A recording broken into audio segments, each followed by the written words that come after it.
বর্তমান generation freelancing এর নাম দিয়ে লাখ লাখ টাকা ইনকাম করছে, কিন্তু প্রকৃতপক্ষে তারা মেলবেট থেকে টাকা ইনকাম করছে। আজই আপনিও শুরু করুন। ভিডিওটা শেষ পর্যন্ত দেখে নিজের অ্যাকাউন্ট নিজেই খুলে ফেলুন। উপরে দেখতে পাচ্ছেন লগ ইন এবং রেজিস্ট্রেশন দুটি অপশন দেওয়া আছে। এখান থেকে রেজিস্ট্রেশন অপশনে ক্লিক করবেন।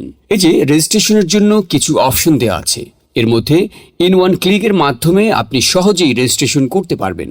তাহলে ইন ওয়ান ক্লিক অপশনে ক্লিক করবেন। এখানে কান্ট্রি বাংলাদেশ রাখবেন, বাংলাদেশি টাকা বিডিটি থাকবে। নিচে স্পোর্টস এরকমই রাখবেন। তারপর এখানে প্রোমো কোড দিতে হবে যাতে আপনার অ্যাকাউন্ট ফুল ভেরিফাইড হয়। প্রোমো কোডের এই ঘরে লিখবেন, অবশ্যই স্ক্রিনের প্রোমো কোড ব্যবহার করবেন। প্রোমো কোডটি দিলেই আপনি বিভিন্ন পেমেন্ট মেথডের মাধ্যমে 24 ঘন্টায় ডিপোজিট ও উইথড্র করতে পারবেন। প্রতি সপ্তাহে বোনাস সহ অ্যাকাউন্ট খোলার সাথে সাথেই 100% বোনাস পাবেন। এখানে অবশ্যই স্ক্রিনের প্রোমো কোডটি লিখবেন। কোনোভাবে ভুল করলেই আপনার অ্যাকাউন্ট পুরোপুরি ভেরিফাইড হবে না। প্রোমো কোড দেওয়ার পরে নিচের দিকে খালি ঘরগুলোতে টিক দিয়ে এই সবুজ বাটনে ক্লিক করবেন। আপনার সামনে যদি এরকম রোবট ভেরিফিকেশন চায় তবে তা সফলভাবে করে দিবেন। তারপর কিছুক্ষণ অপেক্ষা করে দেখবেন আপনাকে ইউজার আইডি আর পাসওয়ার্ড দিয়ে দিয়েছে। এই ইউজার আইডি আর পাসওয়ার্ডের অবশ্যই স্ক্রিনশট নেবেন অথবা কোথাও লিখে রাখবেন। এগুলো খুব যত্ন সহকারে সংরক্ষণ করে রাখবেন। তারপরে নেক্সট বাটনে ক্লিক করে লগ ইন অপশনে ক্লিক করে অ্যাকাউন্টে লগ ইন করবেন। এখন অ্যাকাউন্ট ভেরিফাই এর পালা। এজন্য নিচে মেনু বাটনে ক্লিক করে উপরে ইউজার আইডিতে ক্লিক করলে এরকম একটি পেজ দেখতে পাবেন। এখান থেকে জাতীয় পরিচয়পত্র ও মোবাইল নাম্বার ভেরিফাই করে নিতে হবে। এই যে দেখতে পাচ্ছেন ফোন নাম্বার লিঙ্কেই ক্লিক করবেন। তারপর আপনার ফোন নাম্বারটি এখানে বসাবেন। অবশ্য জিরো ছাড়া বসাবেন, কারণ এখানে জিরো দেওয়া আছে। আপনারা যদি আগে মেলবেট অ্যাকাউন্ট একই ফোন নাম্বার দিয়ে খুলে থাকেন তাহলে একই নাম্বার দিয়ে অ্যাকাউন্ট খুলতে পারবেন না, তাতে নতুন একটি ফোন নাম্বার লাগবে। ফোন নাম্বার বসানোর পর নেক্সট অপশনে ক্লিক করে সেন্ড করে ক্লিক করবেন। দেখবেন আপনার ফোন নাম্বারে একটি কোড আসবে। ওই কোডটি এখানে বসিয়ে নিচে কনফার্ম অপশনে ক্লিক করে দিবেন। এই যে দেখতে পাচ্ছেন আমাদের ফোন নাম্বারটি অ্যাক্টিভ হয়ে গিয়েছে। এখন ফিল ইন পার্সোনাল ডাটা এখানে একটা ক্লিক করবেন। এখানে আপনার জাতীয় পরিচয়পত্রের তথ্যের সাথে মিল রেখে সব তথ্য পূরণ করবেন। এখানে আপনার নামের প্রথম অংশটি লিখবেন, তারপর এখানে আপনার নাম এর শেষ অংশটি লিখবেন। তারপর এখানে আপনার জন্ম তারিখটি লিখবেন, প্রথমে সাল, তারপর মাস ও তারিখ লিখবেন। প্লেস অফ বার্থ অর্থাৎ আপনি কোথায় জন্মগ্রহণ করেছেন তা লিখবেন। তারপর রিজিয়নে সিলেক্ট করে এখান থেকে বাংলাদেশ সিলেক্ট করবেন। তারপর সিটিতে ঢাকা, রেসিডেন্স অ্যাড্রেসে আপনার জেলাটি লিখে দেবেন। ডকুমেন্ট টাইপ সিলেক্ট করে এখান থেকে আপনার ন্যাশনাল আইডি কার্ড সিলেক্ট করবেন। এখানে সিরিজের ঘরে 1 লিখে দিবেন।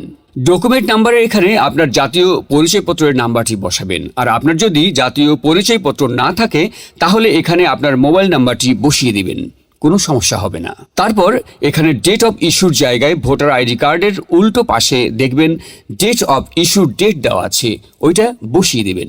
তারপর এখানে ইস্যুড বাই এর জায়গায় বাংলাদেশ গভর্নমেন্ট লিখে দিবেন।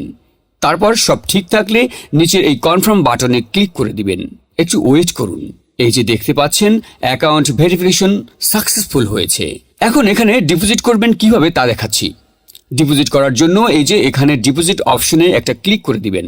তারপর আপনার সামনে এরকম একটা পেজ আসবে। এখানে বিভিন্ন পেমেন্ট মেথডের মাধ্যমে ডিপোজিট করতে পারবেন। তো আমি আপনাদের দেখিয়ে দিচ্ছি কিভাবে এই মেথডের মাধ্যমে ডিপোজিট করবেন। তো এখানে এই মেথডে একটা ক্লিক করবেন। ক্লিক করার পরে প্রথমে এখানে দেখতে পাচ্ছেন মিনিমাম 500 টাকা ডিপোজিট করতে পারবেন। মানে এখানে সর্বনিম্ন 500 থেকে যত ক্যাশ আউট করা যায় তত টাকা ডিপোজিট করতে পারবেন। এখানে এই যে দেখতে পাচ্ছেন তারা একটি পেমেন্ট মেথডের এজেন্ট নাম্বার দিয়ে রেখেছে। এই এজেন্ট নাম্বারেই আপনাকে ক্যাশ আউট করতে হবে। তো আমি এই নাম্বারটি কপি করে চলে যাব পেমেন্ট মেথডের ক্যাশ আউট অপশনে। তো দেখতে পাচ্ছেন আমাদের ক্যাশ আউট সফল হয়েছে। এখানে দেখতে পাচ্ছেন ক্যাশ আউট করার পর তারা আমাদের একটা ট্রানজ্যাকশন আইডি দিয়েছে। এখান থেকে এই ট্রানজ্যাকশন আইডিটি কপি করে চলে যাবেন সেই আগের অপশনে। যাওয়ার পর এই যে উপরে আপনি যত টাকা ক্যাশ আউট করেছিলেন তা লিখবেন। তো আমি যেহেতু 700 টাকা করেছি তাই 700 টাকা লিখলাম। তারপর আমরা যেই ট্রানজ্যাকশন আইডি কপি করে এনেছি সেই ট্রানজ্যাকশন আইডি এখানে বসাবো। এরপরে পেমেন্ট মেথডের ওয়ালেট নাম্বার, মানে আপনি যে পেমেন্ট মেথড থেকে ক্যাশ আউট করেছিলেন সেই পেমেন্ট মেথড নাম্বারটি এখানে লিখে দিবেন। এরপরে নিচে কনফার্মে ক্লিক করে দিবেন। কনফার্মে ক্লিক করার পর আপনাদের সামনে ডিপোজিট সাকসেস নামে এরকম লেখা আসবে। তার মানে আমাদের ডিপোজিট রিকোয়েস্ট সফলভাবে তাদের কাছে চলে গিয়েছে। এরপর 5 থেকে 10 মিনিটের পর দেখবেন আপনার অ্যাকাউন্টে টাকা যোগ হয়ে গিয়েছে। ভিউয়ার্স, 100% সফল ও নিরাপদ অ্যাকাউন্ট খুলতে অবশ্যই স্ক্রিনের প্রোমো কোড ব্যবহার করবেন। আমাদের সঙ্গে থাকার জন্য আপনাকে অসংখ্য ধন্যবাদ। আল্লাহ